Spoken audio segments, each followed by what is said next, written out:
price you pay for the house, you can pay full price. It's about the cash flow. You can have as long as you want, as long as it cash flows, who cares what you paid for it? Unless you're using credit line. So anyways, I'm not going to cover any more about those because you guys have been learning about that here. In my 3-day event, we do dive deeper into those items and cover them and the contracts and the agreements and all of that stuff. But Ron's the master. I'm going to leave that to him this week. So your cash flow is the same regardless of your price because the payment is all that matters. It does not change because the house price went up. How many people do you think will give me terms at full price? I don't believe it. You don't believe it happens. I get it. I'll tell you why they do it, though, in this niche. Because that's what matters right now. Because when I was sitting in those chairs, I thought, nobody's going to give me a house. Nobody's going to give me payments. It doesn't work. Why would they ever do that? Because in our brains, it doesn't make sense why anybody would just give you their house. Why would they give you payments? It makes no sense. So I understand it makes no sense. However, if you are a parent and you just bought a house for your kid to go to college for 3 or 4 years, you are not an investor, and you went and found a realtor, and you paid full price off the MLS. So your kid has a place to live for 3 or 4 years. When those 3 or 4 years are up, you can't sell it.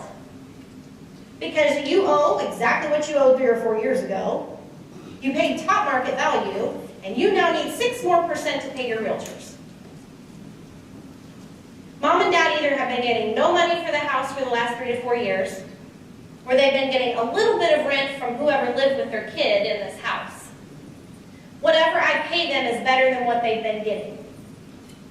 And they don't have to do repairs or maintenance because I'm going to take care of that for them. Same as Ron teaches. Unless there's a big, big item. But again, I don't want to rehab. It takes too much time. I want to get a pretty house, and I want to move them right in, and I want to start cash flowing. And I don't want to work that hard anymore. We are rehab addicts by nature. Brandon did get the tool belt fired off of him when I came into the business. And I historically loved to rehab houses. So we do still rehab. It is not what we love to do. And the day I cried in the hotel room at Ron's event was because we had rehabs going on, and I hated life rehabbing those houses. So, the prettier, the better. Move them in, start cash flowing. Is that okay with you guys? All right, so I still don't use my credit or my cash. I have no cash, ever, anymore. And my credit score's back, but I don't use it. Why bother? So, here's some of the sizzle factor that we provide to students. I told you I'm not a slumlord, and I really am not. Pretty houses win, the nicer the better. The less repairs, the more rent you get. This one is one that we rehabbed, and I have a couple quick tips just on this one screen. I used to do stainless steel appliances. You guys should write this one down because these really are like learning curves that cost thousands. I don't do stainless anymore because college kids don't know how to clean stainless. I do black. They didn't mean to ruin my refrigerator, but they didn't know how to clean it. And I didn't want to be their mother. So, now they put black and they survive just fine. I also don't like stealing kids' or parents' money from their security deposits because they simply didn't know how to clean a fridge. I thought that wasn't fair. I wouldn't want someone to do that to my kid. So I just changed what I was doing. Now you don't have to make that mistake. I also don't do that beautiful little ceiling fan up there on the ceiling because boys like to throw footballs. Guess what gets broken? So don't do that. So because I've been doing this for 3 years now, I have learned hundreds of dollars worth of lessons and time and energy on creating what to do and what not to do. Now, my construction guy knows exactly everything looks like that except the ceiling fan. Every time. If he rehabs it, it looks like that. They do get a dishwasher because they don't wash dishes, so you better give them a dishwasher, which means they need a garbage disposal. That's why you have to teach them to use it. That's a little annoying, but it is worth it. All right, here's a few of my houses, just so you can see they're beautiful. We went through both of those, the bottom one and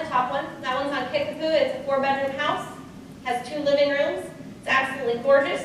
They park in the rear, they have the driveway for parking, and I threw down a little extra gravel in the back of that one in case they needed extra parking off the street. I don't care if they have a garage, I prefer they not have a garage actually, because they do store trash in garages. Again, I want them to leave successful, not damaged for their future. And I'm more successful, and it's a lot less time if I don't have to remove trash. So I do now advise, if you have a garage on a house, pay for the trash service. It's like $12 a month. Pay for it. And they'll throw their trash in the dumpster instead of in your garage. With my system, you will be pre-leased just like I am for 1 to 2 years, and you'll have a waiting list. I start my marketing in October, and our goal is to be 75% leased by Thanksgiving break. Because they're already shopping. The good, high-end, planning tenants that behave know where they're living next year. And they go home on Thanksgiving break and they get it approved by mom and dad who have saved their entire lives for their baby to go to school.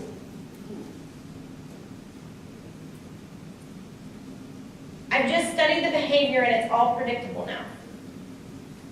It's predictable like military housing, retirement housing, student housing.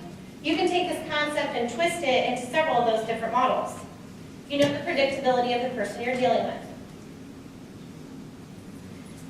The next phase is to rent by Christmas. Those are your best students. They pay the most money and they're planners. How will you do this? In short, you can only show the property on one day of the week at a certain time, and everybody gets the same appointment time. And when they show up, whoever gets their applications and their money to me first, and everything looks good on your application wins. You have never seen people call mom and dad so fast and wire money into their child's account to pay you today. And then I say, you know what, actually I forgot about that. I have one more down the street. So the ones of you that didn't get this, you want to go to the next house? And they're all leased. Very quickly. If you go show a house because somebody wants to see it, they will not show up. They only look on my schedule when I want to show it. And they either get there or they don't, because somebody will. How would you like to do that?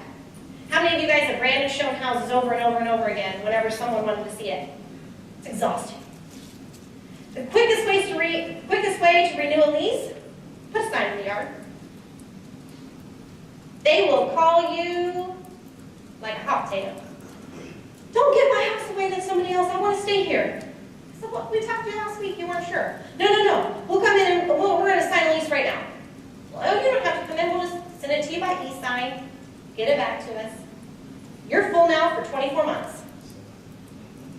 They also say, well, I don't know, one person's graduating, the other one's not. Fine. Find a new friend. You don't sign the lease, I'm giving it to somebody who will. They do it. Would you be okay with that? I am. All right, so everyone says, what about damages? It happens. Here's my favorite. This particular one was my very favorite. 6 foot something football player. I'm all but 5 foot 1.5. Comes in the office with a stove door.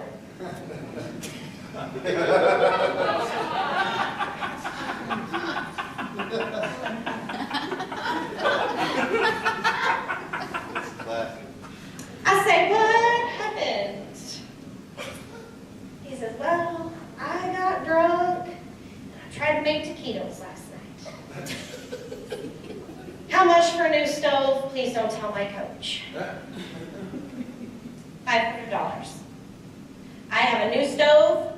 His mom and dad don't know. His coach doesn't know, and I highly advise you order pizza next time it's drunk. So do those things come up? Yes. When they sign their lease with me, I let them know that I have people that can come fix problems that might arise while they live in our homes. If they happen to punch a hole in the sheetrock because they got mad, they can call me and I will send someone to repair it. They will overpay for it. So a little hole's like $300, the drywaller's $100. So I do make money off of anything they cause to happen. I I think this year with, we had I think like 168 for this season, and now we're a little over 200 for this next season. I think we had maybe 2 groups call me with a problem this year that really needed fixed, that they caused. The rest was like a toilet handle. They called their mom and dad to fix it, but they replaced it themselves. Little things like that, they already know. The toilet handle does not fall off very quick. If it's new construction, I do tell them the first 30 days, call me with anything that happens. If you see any water leaks or anything like that, you need to let me know, because if you don't, it is then your fault. I will take care of it if it's first leaking, but after that, if you flood this house, you're paying for it. Mom and dad are paying for it. So they will do exactly that. Hey, I saw a little dripping under the sink. Do you need to have someone come check it out, because I'm not sure what's going on? I would much rather do that than for them to just let it go on. And if you know children, they're scared to tell on themselves unless you've already told them it's okay. Okay? So I just say it's okay. And then they come to you just like they would your mom or dad if they have these problems. But more importantly, mom and dad are involved, all the other students are involved, and they really self-manage themselves. Because they don't want to be in trouble. They don't want mom and dad to find out. And they know mom and dad's going to find out with me. So it just doesn't happen very often. I did mention that the filters and the pest control, but if you remember how much money we're making on this property, that is not much to pay. It is not much. So, I do not give them furniture. I don't want to replace it when they leave. I do everything in my power to not pay their utilities, because they are not going to pay you back for them, and they will not self-monitor them. They will leave the windows open, the doors open, and run the air conditioning on your bill. And currently, nobody pays my bills for free. I'm not paying their bills for free. Cable internet, they like to buy more data, and they like to buy HBO and all this stuff, and I'm not going to provide it, so don't do it. I have a few I still am paying utilities on, and it makes it hard to collect money. I did a threshold of $200, I'll pay up to $200. They always go over, and they never want to pay me. So, I've made the mistake. That means you don't have to. No trash, no yard, no washer, no dryer. Give them washer dryer hookups, but don't provide them. I always suggest they go to this rental company. It's like $35 a month. It's called Jets, J-E-T-Z. They can rent it for like $35 a month, and I just have to sign with Jets that says if I sell this property, you'll get your equipment back. And Jets will go repair all of that for them when they do the, I don't have to. Because kids don't know how to wash clothes either. They take all a week's clothes, or 2 or 3 weeks, and put it in the washer at the same time. It breaks. Don't do that. So there's just a couple of my tips on what not to do. So this is what it boils down to, guys. I hope I have shared tons of little tips and tricks along the way. Everyone here is selling you something, so I couldn't let you down.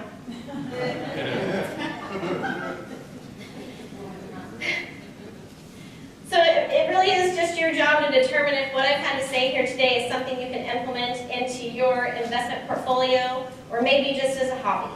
That's all it boils down to.